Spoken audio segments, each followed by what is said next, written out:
You've entered BOOKSTORM with Kristen Civiletto and me, Chris Storm. This is a podcast devoted to best-selling books that matter, books that make a difference.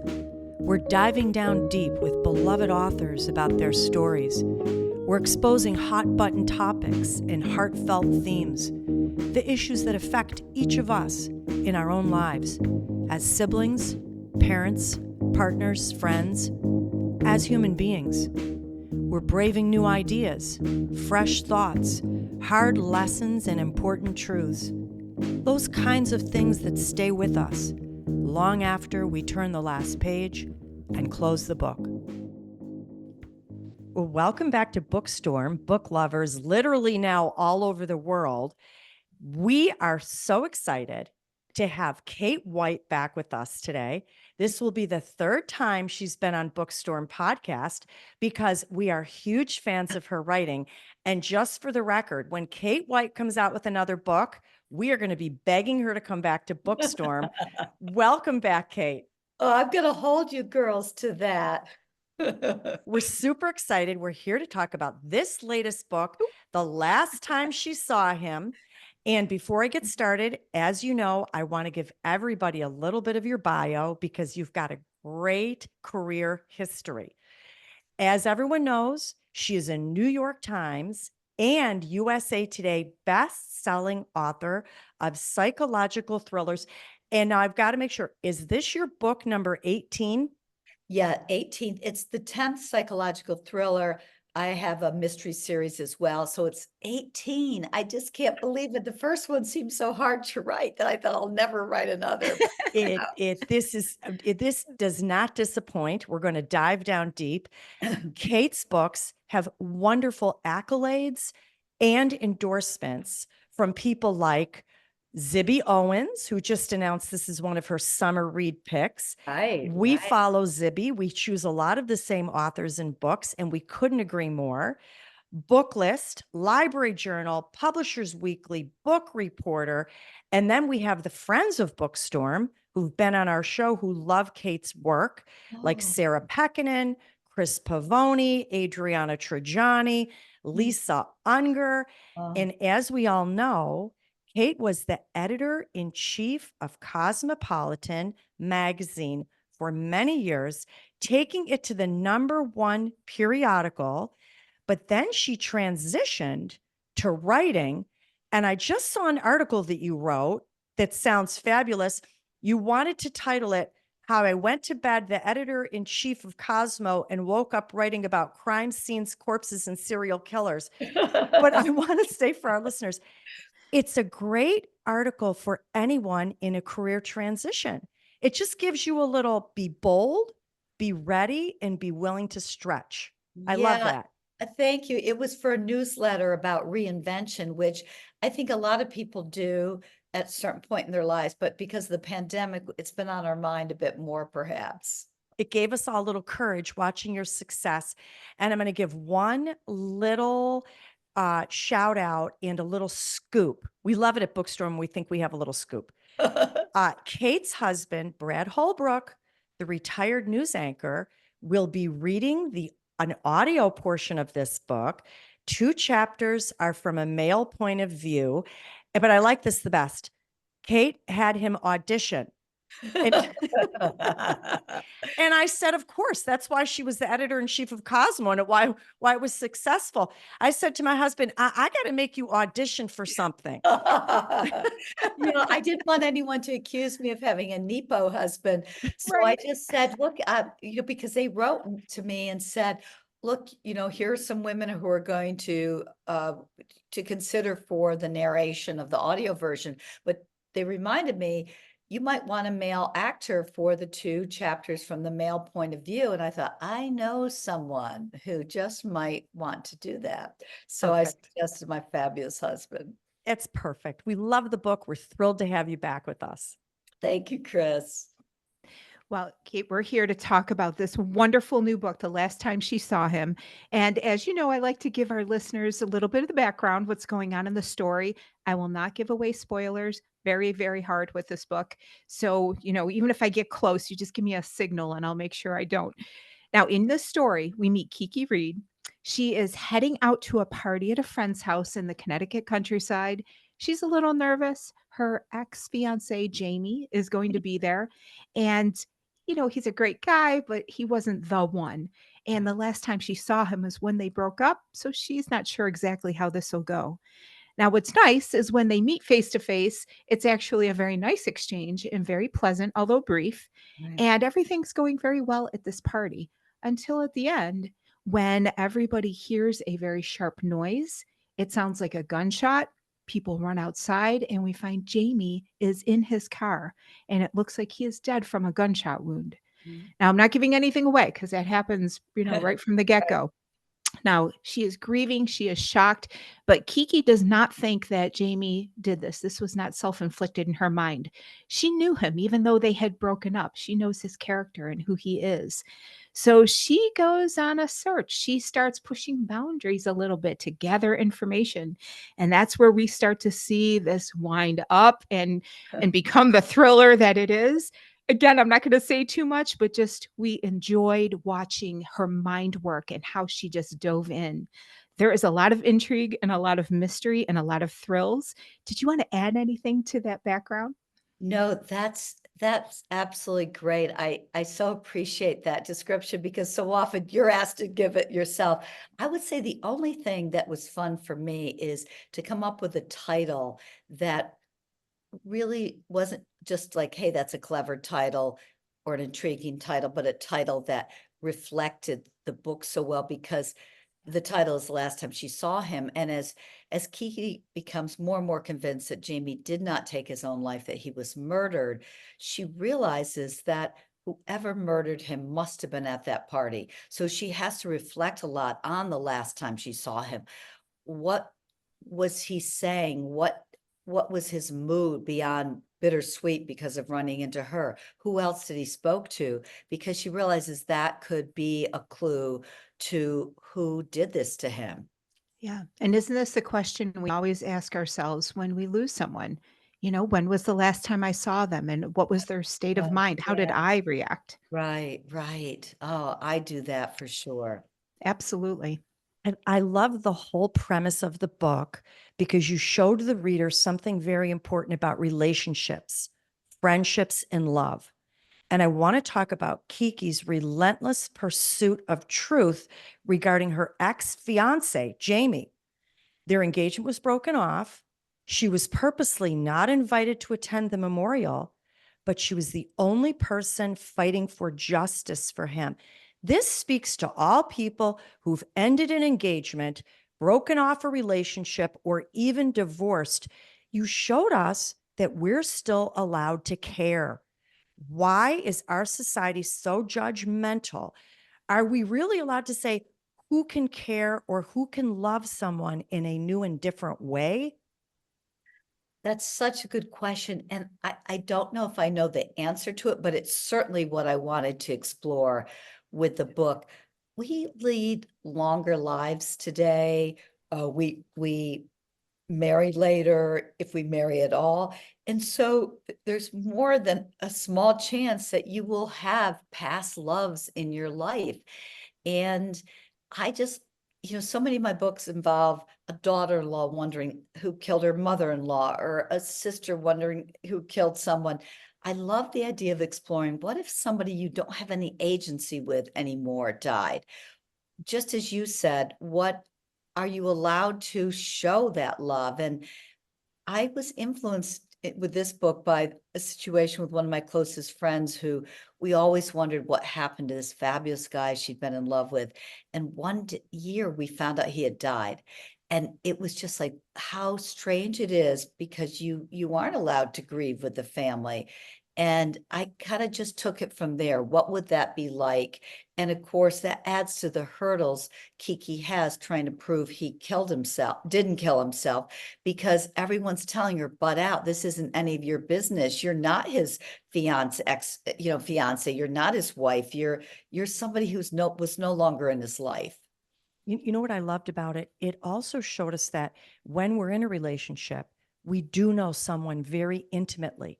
Just because it ends doesn't mean that we have not known them in a very special way. Right, right. And we have a base of knowledge, and that allows Kiki to come to the conclusion, no, that he didn't change in the 4 months since I broke it off. He is that person. And though I'm no longer with him, I knew him. I lived with him for 2 years. I was involved with him for 2.5 years. I know something about this person. I love that. Yeah, absolutely. And you know what? And I've been in these shoes, and it's a very complicated type of Right. grief. Yeah. Yes, it's complicated grief is what Oh, it is. you mean specifically with Oh, somebody yeah. you Mhm. cared about dying, but someone you were no longer in their life. Yes, Wow. absolutely. So it really spoke to me on many levels, but as Chris pointed out, many of us have this experience with people we love in different capacities. Oh, So it's Chris, a very interesting question. wow, that is so, it really touched a nerve with you then. Yeah. Oh, absolutely. And a lot of discussion. Chris and I always talk about the books, but this one in particular, we had a lot of good discussion about. Wow. So now I wanted to ask you, and I'm not going to say who, but one of your characters experienced a sexual assault at her workplace, and it shattered her confidence. It really changed her on some level. And it took a long time before she regained her equilibrium. And I wanted to ask you about this. Did that experience cause her to evaluate risk differently? Was she too wary of people, such that it became unhealthy? I th I'm comfortable saying it's Kiki, the protagonist, because you find that out pretty soon. Kiki did lose her mojo for a number of years, and she had come into New York and was working in content creation and just had a lot of spunk and sense of herself, and it threw her a curveball, not only because of what happened, but because she misjudged how to handle it. She thought best to let sleeping dogs lie. It was a few years before Me Too. And she just thought, I better not say anything. And this was her boss's boss. And it caught up with her. He made sure she was booted from the company. So by the time the book opens, she's gotten a lot of her confidence back.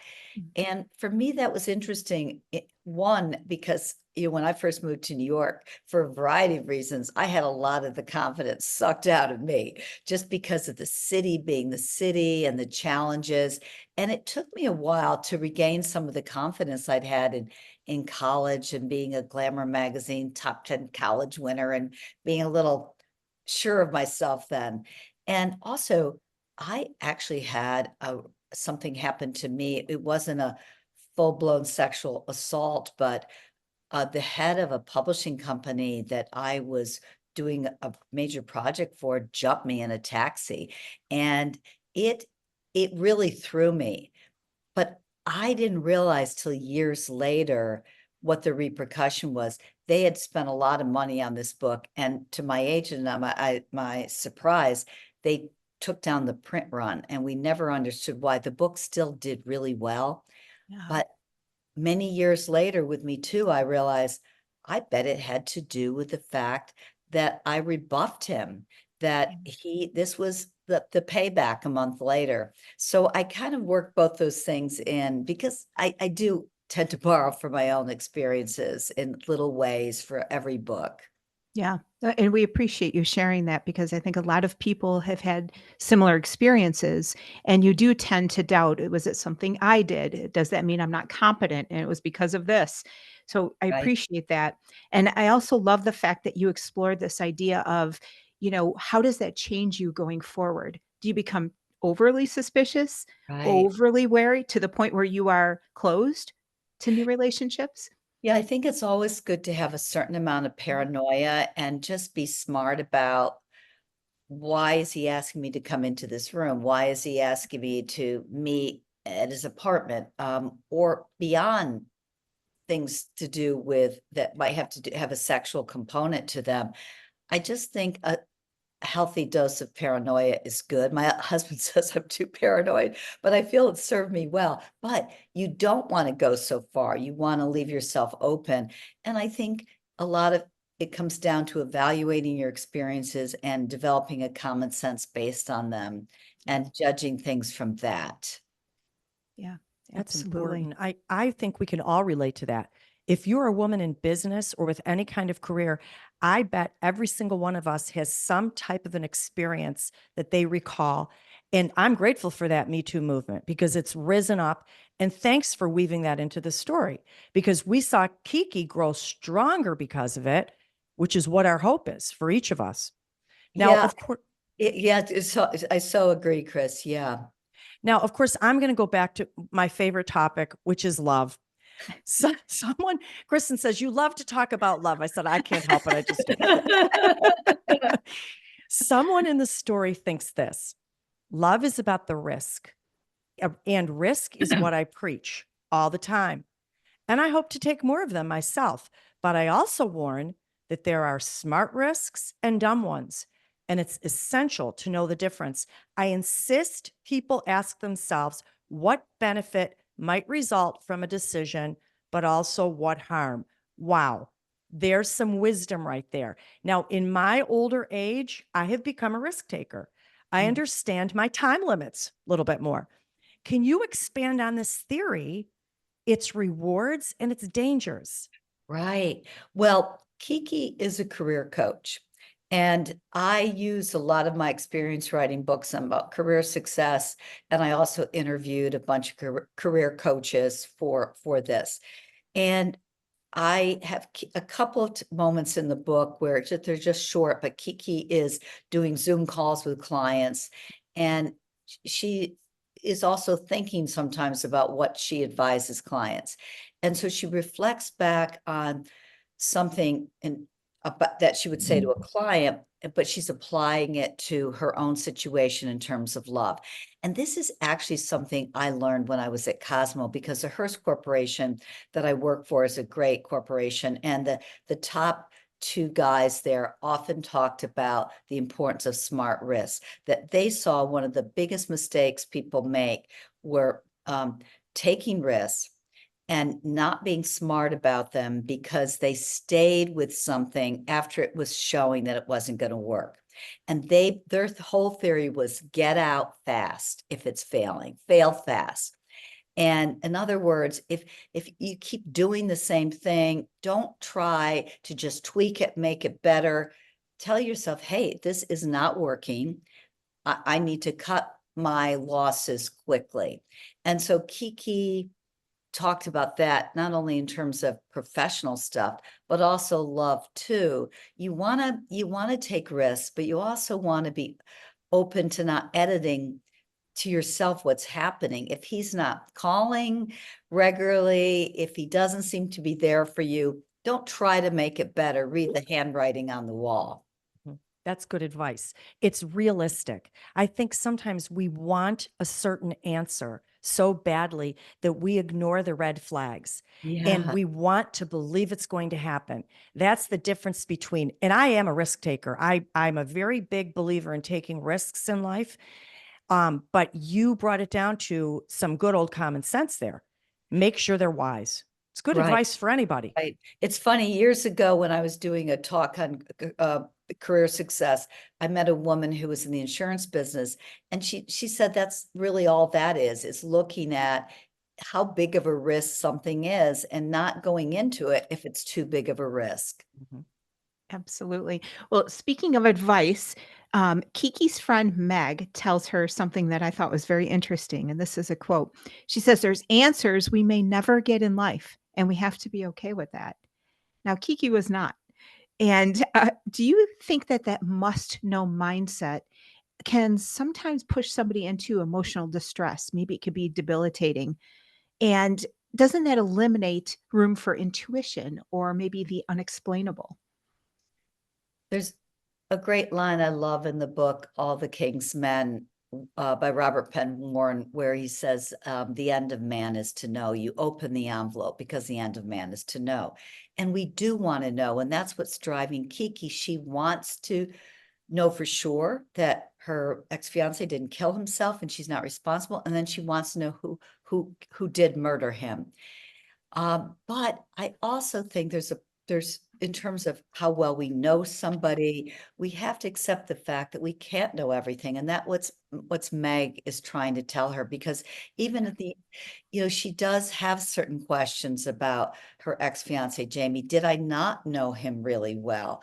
And she says we can't know everything. I remember lately with the whole O.J. Simpson death, I recalled once reading that Nicole had a little magnet on her refrigerator that said, let go of the need to understand. And sometimes we have to, because we can't know everything. And even today I was thinking about it because I was reading the judge's instructions to the jury in the Trump trial. And he said, we can't know everything. So it's got to be beyond a reasonable doubt, but there are very few things in life we ever know completely. So accept that you may never have all the answers you want, but work with what you have. Yeah. It was a wonderful quote that you said. And I'd even add not only the end of man to know, but maybe to be known. Oh, Because, yeah. right? It's funny. We want to know, we want to be known, but sometimes we hold back stuff about That's ourselves. right. Fear. So we want to be known, but we set up those barricades. That's right.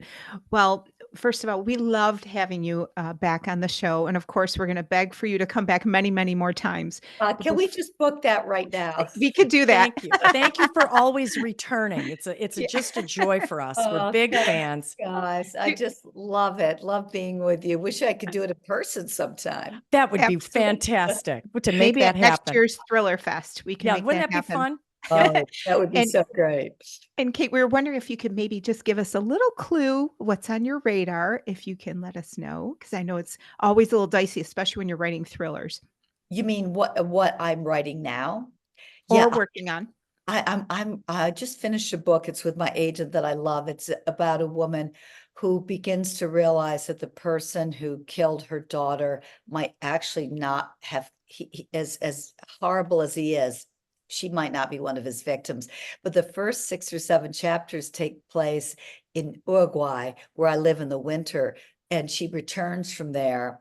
And it was really fun for me to write about a country that I love. And my husband and I spend almost 4 months there every winter. Wonderful. Well, we can't wait to read that one as it is with all of your books. We've been longtime fans, I will tell you. I want to tell our listeners how they can connect with you. You have a beautiful website, katewhite.com, and you are active on social media, Instagram and Facebook. You have a newsletter that you mentioned earlier. So we encourage all of our listeners to connect with you and, of course, to buy your book because, again, we vet our books very carefully. We loved this book. It is entertaining, it's fun, and it also deals with a lot of these deep issues that we were talking about today. We just loved it. So thank you so much. And thank you for the best questions I ever get. We loved You it. got it. I have to tell our listeners, I do follow Kate on social media, and I love when you're in Uruguay. Also, you have some great recipes you post every now and then. And I know I've said it before, but you need a cookbook. No, I'm only good at following recipes. I am not a good cook in terms of my own dishes, but I know how to follow a recipe. Okay.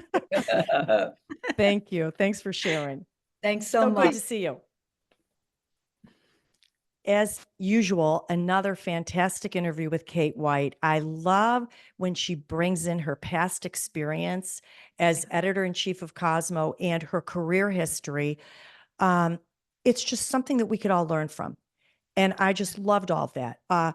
What did you think about the question about the Me Too movement, the woman, Kiki, having undergone an assault, a sexual assault? I love that you asked that question and that we dove deep into it.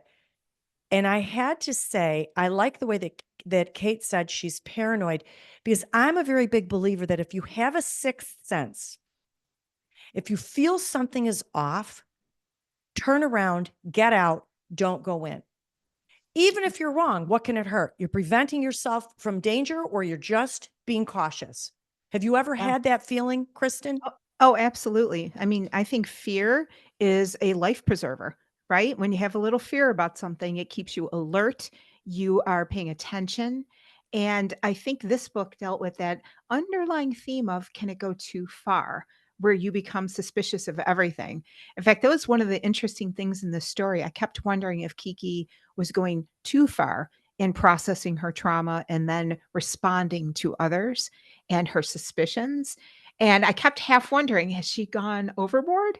But isn't that always in life that important balance between, understanding a real harm, processing it, and then trying to move forward and live a new normal? And I being don't know. courageous enough to go overboard when everyone else thinks you're crazy, saying, no, I just know this in my Yeah, innermost being. I feel something is off and I'm going for it. I like I that think too. Speaking of which, we didn't talk about this, is something that happened in the book. In Kiki's rented apartment home, she smelled smoke.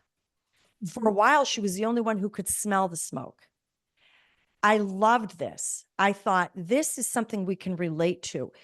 We don't pay enough attention to aroma and scent because we rely on vision so much. Yeah. But we have, we've all smelled something, thought something was strange, or a scent that takes us back to a moment from our past that's important. I loved that little aura, that little mystical, magical aura of her smelling that smoke without giving spoiler.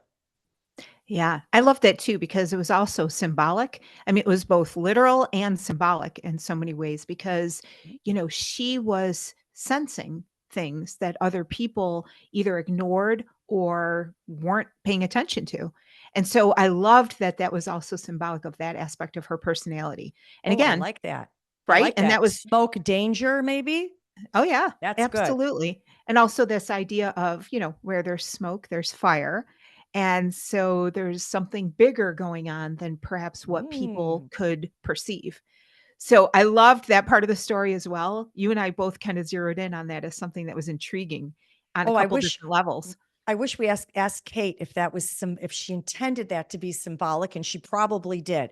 Knowing Okay, her, yes. yes. One last thing. I like this whole theme. Knowing someone, really knowing someone. Do you have to know everything about someone to really know them? No, I don't think you do. Do we need to know everything about someone? What do you think? Oh, that's a good question. I'm going to say no, we do not, but there are things that are consistent with what we believe their character to be. So you're always looking for those consistencies. And when somebody acts inconsistent, that's where you pay attention. You're like, oh, that seems out of character for that person. Mhm. And so you're right. In this situation, Kiki felt like she knew generally her Jamie's character. And so for her to see something so out of character was ringing the alarm bells. And I love what you said earlier. She had the courage to follow up on that, to push back when people were telling her she was wrong. And in that sense, I never considered her from that angle. That was a really good observation that you made. It was a lot of fun. I mean, this book is a lot of fun. It's a murder mystery, suicide mystery, whatever you want to call it. And the character is fantastic. She's relatable. You're going to love her. Crawl inside her skin and solve the mystery with her. Loved it. Absolutely. And always entertaining, as all of Kate White's books are. Well, I want to tell our listeners how to stay with us. And of course, who's coming up next? We have Emiko Jean, The Return of Ellie Black, Jamie Brenner, A Novel Summer, Lisa Barr, The Goddess of Warsaw, Lisa Wingate, Shelterwood, Jill Shelvis, The Summer Escape. We have the writing duo Andrews and Wilson writing for Tom Clancy, and their book is Act of Defiance. We have the Berry Pickers, Amanda Peters, Jeffrey Deaver and Isabella Maldonado with Fatal Intrusion, Preston and Child, we talked about them earlier today, Angel of Vengeance. And listeners, we love when you share our social media. We love that you're tuning in. You can find us on Facebook, on Instagram, on X, on TikTok, on YouTube. We've got all these cool videos that you can see our authors and see a lot of these discussions. And of course, until next time, listeners, one of the best ways to brave the storm is to dive down deep with life changing fiction.